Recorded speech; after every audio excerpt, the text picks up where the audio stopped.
তোমরা যারা গুচ্ছ বিশ্ববিদ্যালয়ের ভর্তি পরীক্ষার জন্য প্রিপারেশন নিচ্ছ, তোমাদের কিভাবে পড়লে তুমি গুচ্ছতে একটা সিট পাবা এই বিষয়ে কথা বলবো। গুচ্ছতে 20টা বিশ্ববিদ্যালয় রয়েছে, প্রায় 14,000-এরও বেশি সিট সংখ্যা রয়েছে।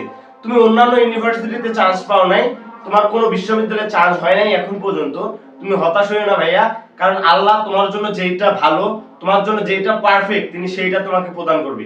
তুমি যদি পরিশ্রম করে থাকো, তুমি নিশ্চিত তার ফল পাবা। এখন হচ্ছে তুমি একটু জাস্ট ভালো করে বোঝাবো যে তুমি আসলে কিভাবে পড়লে গুচ্ছতে একটা সিট কনফার্ম পাবা। হ্যাঁ, তোমার জন্য যদি গুচ্ছ বিশ্ববিদ্যালয় পারফেক্ট হয়, আল্লাহ তোমাকে ওখানে পাঠাবে, তো টেনশন করার কোনো দরকার নাই।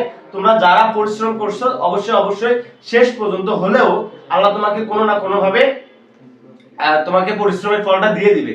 আর গুচ্ছতে চান্স পেতে হলে তোমাকে ফার্স্ট অফ অল যেটা করতে হবে, কিছু টপিক আছে যেগুলো থেকে প্রত্যেক বছর জিএসটি থেকে মানে জিএসটি কোশ্চেন করে থাকে, সেই টপিকগুলো তোমাকে ভালো করে পড়তে হবে এবং কোশ্চেন ব্যাংক পড়তে হবে। অর্থাৎ তোমাদের জিএসটি যে কোশ্চেন ব্যাংক রয়েছে সেই কোশ্চেন ব্যাংকটা সুন্দর করে পড়তে হবে এবং ইসলামিক ইউনিভার্সিটি যে কোশ্চেন ব্যাংক আছে সেগুলো পড়তে হবে, কারণ জিএসটি কিন্তু সম্পূর্ণ ইসলামিক ইউনিভার্সিটির আন্ডারে।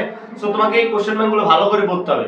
সেই সাথে তোমাকে এত পরিমাণ রিভিশন করতে হবে, অনেক রিভিশন করতে হবে, প্রচুর পরিমাণ রিভিশন করতে হবে পড়াগুলো, এবং অনেক এক্সাম দিতে হবে। প্রচুর পরিমাণ এক্সাম দিলে তোমার ভুলগুলো বের হবে, তুমি সেই ভুলগুলোকে আইডেন্টিফাই করে সেগুলো সলভ করে নিবা। এবং হচ্ছে মিনিমাম এখন থেকে জিএসটি এক্সামের আগ পর্যন্ত তুমি 8 থেকে 10 ঘন্টা করে পড়ার ট্রাই করো। শুধু সেই টপিকগুলো পড়ো যেই টপিকগুলো পড়লে তুমি আসলে জিএসটি তে টপ করতে পারবা। জিএসটির যে 20টা ইউনিভার্সিটি আছে, অনেকগুলো সিট সংখ্যা আছে, এখানে তুমি একটা সিট অবশ্যই পাবা ভাইয়া। তোমার জন্য শুভকামনা, হতাশা নয়, পরিশ্রম করো। পরিশ্রম করলে মেধাবীরা পরিশ্রম, কথায় আছে না যে পরিশ্রমীরা মেধাবীদেরও হারিয়ে দেয়। তুমি পরিশ্রম করো ভাইয়া, সফলতা তুমি নিশ্চিত পাবা। তুমি একদিন ইউনিভার্সিটিতে চান্স পাবা। পড়ালেখা করো, তোমার জন্য বেস্ট অফ লাক।